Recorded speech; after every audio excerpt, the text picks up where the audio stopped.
Hi YouTube, welcome back to my channel, So Fast Die Young.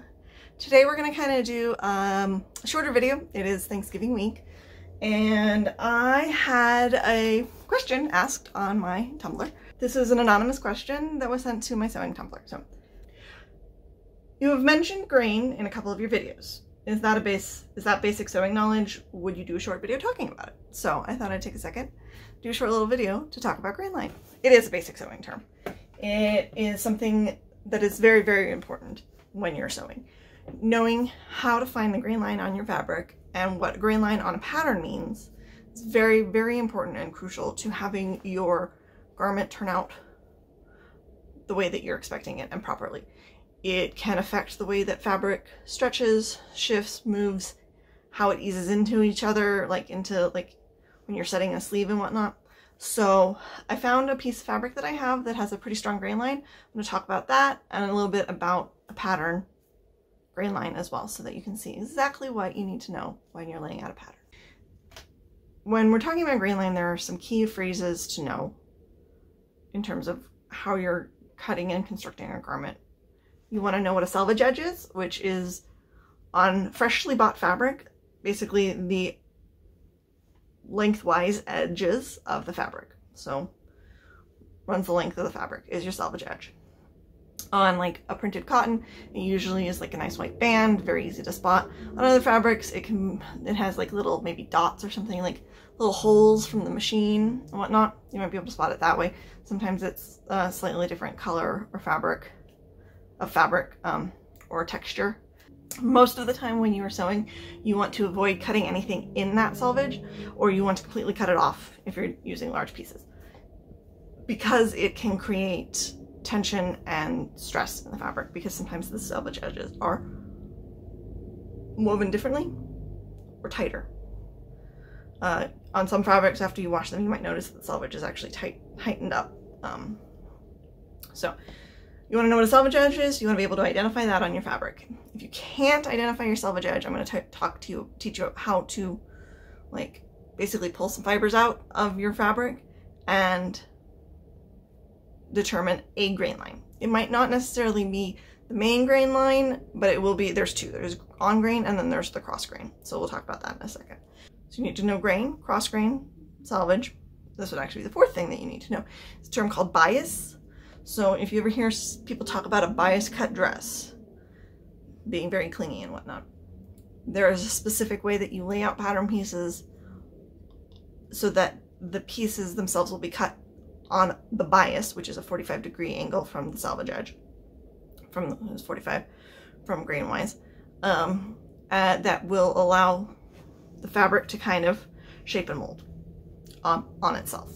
It basically gives you stretch where there wasn't stretch before. So let's go to the piece of fabric that I found that I think is going to be a good visual for this, and we'll talk about grain lines. So this fabric is going to be my first example to sort of begin explaining grain to you. I chose it basically because it has very large yarns in it.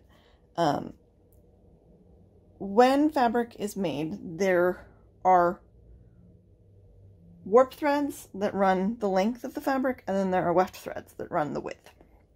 So that is why the very edge is called the selvage edge. Often the selvage edge is a band on either side of the fabric that is sometimes woven slightly tighter. You can actually see this has different colors in it, and it actually has a smaller, tighter weave than the rest of the garment. That's often why you're supposed to cut the selvage off. You don't actually want to use this sometimes because it can actually cause distortion. When we talk about something being cut on grain with a pattern, we are talking about something being cut parallel to the selvage edge. We are talking about it being cut on grain with the warp threads. So for example, this pattern piece, the sleeve, has this line that runs down the center of it. They usually have arrows at the top and bottom, right, of a line. That is your grain line. So you want to, it will tell you, like this one says, place lengthwise on the grain of fabric. Sometimes it might say place crosswise on the grain of fabric. Sometimes you might be cutting things on a bias. let me talk about each of those terms next. So, on grain is parallel to your selvage edge. Your cross grain is perpendicular to your selvage edge, and that is along the parallel with the weft threads. Now, in some cases in fabric, there's not much difference. In others, there can be a huge amount of difference. There can be stretch one way and not the other. There can be stronger threads running one way than the other. You can get a fabric that has a tonal shift woven into it based on what threads are used this way and this way. That's how you can kind of get like fabrics that change color. So it's actually very important to make sure that when you are working with pattern pieces and fabric, that you are cutting things in the proper grain direction. Now this one is actually really easy to see the grain. And like, say you had a piece of this but didn't have a selvage edge, you could easily, you know, pick out sort of where the threads are running, or you could literally take, you could like take away threads and get a perpendicular, like a straight line. You could pull out these threads and get a straight line. That's whenever you see somebody saying that they're drawing out a thread to get a straight line on their fabric, that means they are trying to get a perfectly perpendicular line so that they know where to start cutting, so that they've got their grain on the exact straight. But when you move into like a cotton, it can be a little bit harder.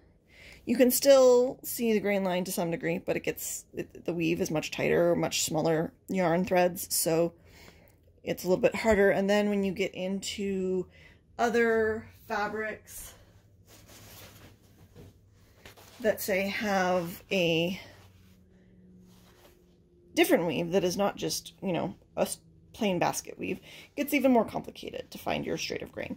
So having your selvage edge is good, but again, in one like this, you could very carefully take some time, and you can see if I pull enough of these, it starts to create a straight line. So you can eventually find the straight of grain. It just is a little bit harder. So see there, I did several of them, and we've got kind of a straight line. So I could use that. And then if this had no selvage at all, and if I had no idea which was up or down, I would probably, then test for stretch and whatnot. If there wasn't much difference, then I would just use this as a straight edge. Here's an example of a fabric that has some different threads woven in it, because you get different colors depending on how you turn it a little bit. And then Grainline also matters when you are matching patterns, because if you have a pattern that doesn't repeat or is freeform or isn't directional, then, you know, it doesn't matter as much. But when you have one that is very directional, you want to keep everything in the same direction. It's part of why grain lines are super important. Now, there's a third way you can lay things, and that is on the bias. A true bias is a 45-degree angle from your selvage. Bias is used, okay, so in this fabric, this isn't very stretchy this way. It's not very stretchy when you pull this way, but when you suddenly pull on a 45-degree angle, you get a lot of stretch. And so that's where bias comes into play. In patterns and in certain ways of using fabric, you want to cut things on the bias so that they have a stretch and a give to them. If you want a very structured outfit, you're going to want it to be on the straight of grain if it needs to be very structured and fit and not move. If you want something that's softer and flowy, you would cut it on the bias. Okay, when you lay out a pattern piece, you want to make sure that you take time and get this grain line as straight as you can off of the selvage edge. So you will take a ruler, measure it at multiple points.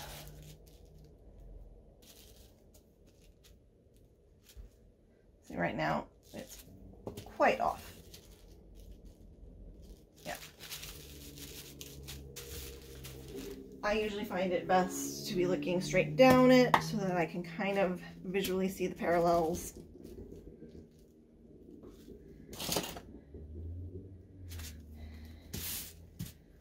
And it's pretty straight. So what does this do? So the way that this sleeve is structured, so we're going to talk about the structure of a sleeve. Okay. This puts very strong structure this way and this way on the sleeve. That means that your sleeve is not going to suddenly grow. It's not suddenly going to become wider. It's going to have strong structure, and it's going to maintain the shape of a sleeve. It gives you, having kind of the diagonal here and here, gives you some stretch and movement in the arm so that your arm can, you know, bend. It also still has a decent amount of structure because it's not on a true 45. Now, if you notice, the top of a sleeve cap is almost at a 45-degree angle. And that's because this area of the sleeve, in order to fit into the garment, needs to be able to stretch and be manipulated and eased into the cap of the sleeve. And it should be similar.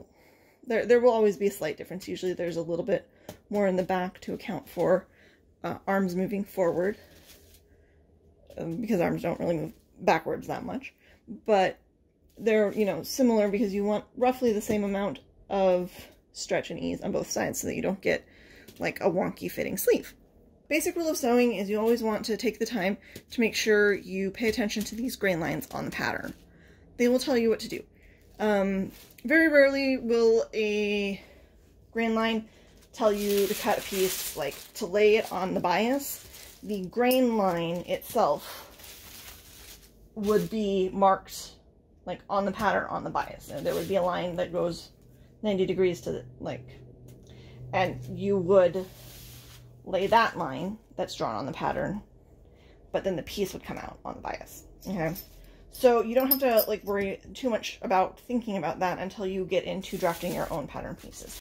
Well, I hope you found this information helpful to kind of understand how grain lines affect your garments and how important it is to follow the basic rules of cutting things out on the grain line based on the pattern pieces. There are other types of fabric where grain gets a little more complicated. I'm not going to go into depth into those, but I would like to just mention some things. When you're dealing with knits, there are some different complications and things to think about. They still do have a grain, but you also have to think a lot about where the stretch is in a knit. And then we also have felted fabrics. There's also fused fabrics, which are similar.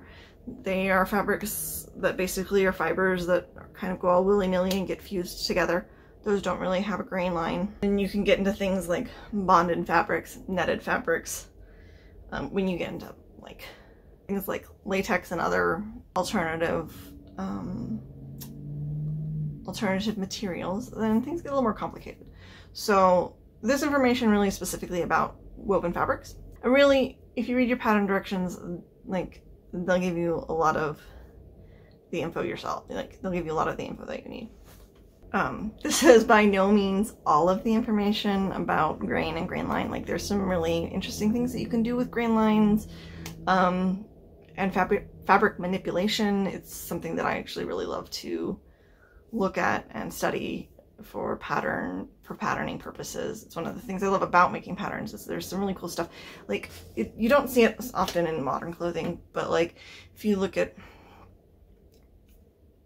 previous centuries, there was definitely some really cool fabric manipulation things that they did to create beautiful style lines and sort of accents and whatnot that we just don't do today.